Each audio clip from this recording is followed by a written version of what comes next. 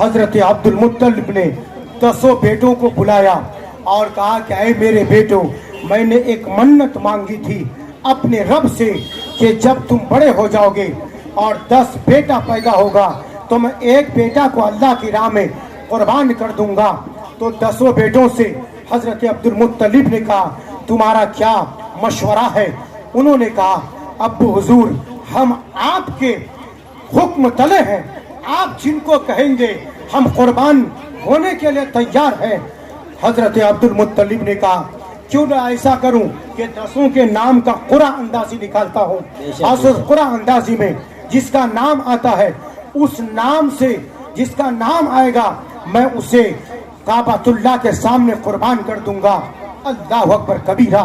حضرت عبد المطلب نے 10 بیٹوں کے نام کا قرآن اندازی کیا تو نام کس کا نکلا؟ ہمارے پیارے نبی صلی اللہ علیہ وسلم کے والد محترم حضرت عبداللہ کا۔ حضرت عبداللہ رضی اللہ تبارک و تعالی عنہ کو حضرت عبد المطلب نے پکڑا اور کعبہ کے دیوار کے پاس لے کر کے گئے اور تلوار ہاتھ میں لی اور اپنے آستین کو چڑھایا کہ میں اسے قربان کر دوں۔ اتنے میں کچھ لوگوں نے دیکھا، اہل عرب نے کہا اے عبد المطلب یہ کیا کر رہے ہو؟ تم اپنے بیٹے کو اپنے ہاتھ سے ذبح کر رہے ہو؟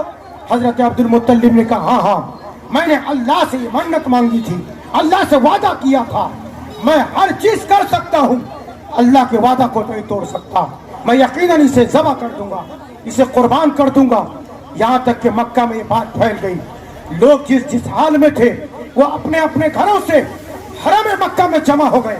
حضرت عبد المطلب کے ہاتھ کو پکڑ لیا، کہا کہ اے سرداران قریش، اے سردار قریش، آپ تو قریش کے سردار ہیں، مکہ کے سردار ہیں، اور آپ ایسا عمل کریں گے اور بیٹے کو قربانی کرنے کی آپ ابتدا کریں گے تو پھر ہم کیا کریں گے؟ یہ سلسلہ اگر یہ شروع ہو گیا تو پھر یہ قیامت تک جاری رہے گا۔ تو حضرت عبد المطلب نے کہا کہ پھر میں کروں کیا، میں اللہ کے وعدے کو کیسے پورا کروں؟ تو لوگوں نے کہا دیکھو، ایک یثرب میں یعنی مدینہ المنورہ میں ایک عورت رہتی ہے جو بہت ہی دانا عورت ہے، سمجھدار عورت ہے، ان کے پاس جا کے مشورہ کرتے ہیں، اگر انہوں نے کہا کہ تم انہیں ذبح کر دو تو تم ذبح کر دینا۔ اللہ اکبر کبیرہ۔ حضرت عبداللہ رضی اللہ تبارک و تعالی عنہ کو لے کر کے حضرت عبد المطلب اور ان کے تمام بیٹوں کو لے کر اور اہل عرب ساتھ میں لے کر جب مدینہ پہنچے تو پتا چلا کہ وہ جو دانا عورت تھی وہاں سے وہ ملک شام جا چکی ہے۔ پھر انہوں نے ملک شام کا سفر کیا، اس عورت کے قریب پہنچے اور اپنا معاملہ پیش کیا کہ ہم نے یہ منت مانی تھی اور ان کا قرآن اندازی میں حضرت عبداللہ کا نام آیا ہے، اب ہم کیا کریں؟ اس دانا عورت نے یہ کہا کہ مجھے ایک دن کا موقع دو، میں تمہیں کل جواب دوں گی، اور آسمان سے میرے پاس خبر آنے دو، یعنی کوئی جن تھا یا کوئی ایسی چیز تھی جو غیبی انہیں خبر دیتی تھی۔ دوسرے دن انہوں نے بلایا، اہل مکہ کو بلایا، حضرت عبد المطلب کو بلایا اور کہا کہ سنو، تمہارے عرب میں ایک آدمی کی دیت کیا ہے، یعنی قصاص میں اگر کسی نے کسی کو قتل کر دیا اس کے بدلے میں کتنا اونٹ ہے؟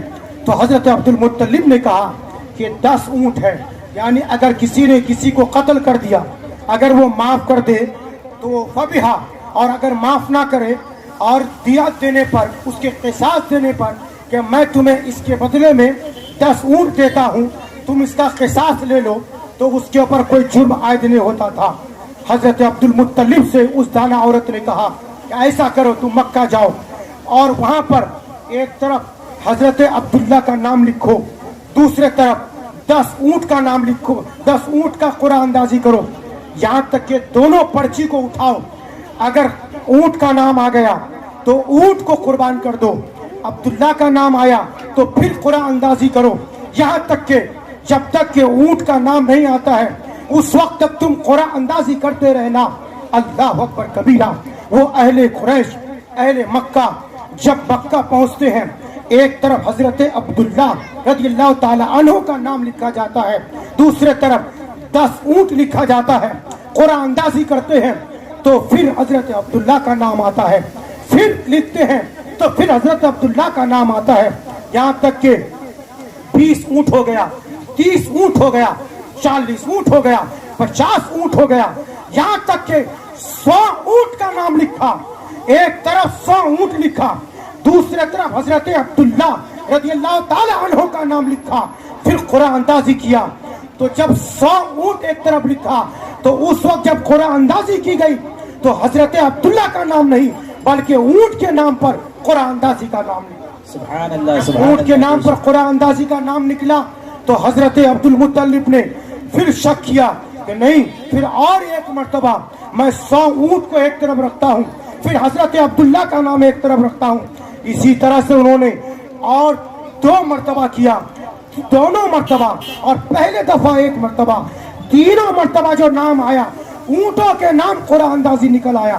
ان کو یقین ہو گیا کہ اللہ نے میری قربانی قبول کر لی، تو انہوں نے کہا لوگوں یہ 100 اونٹ ہے حضرت عبداللہ کے بدلے میں میں اللہ کے راہ میں دیتا ہوں، اے اہل مکہ جاؤ یہ 100 اونٹ کو اللہ کے نام پہ میں قربان کرتا ہوں، اس کے گوشت کو تمام اہل مکہ میں بانٹو، کھاؤ اور پیو، یہ جو 100 اونٹ ہے حضرت عبداللہ کی قربانی کے بدلی۔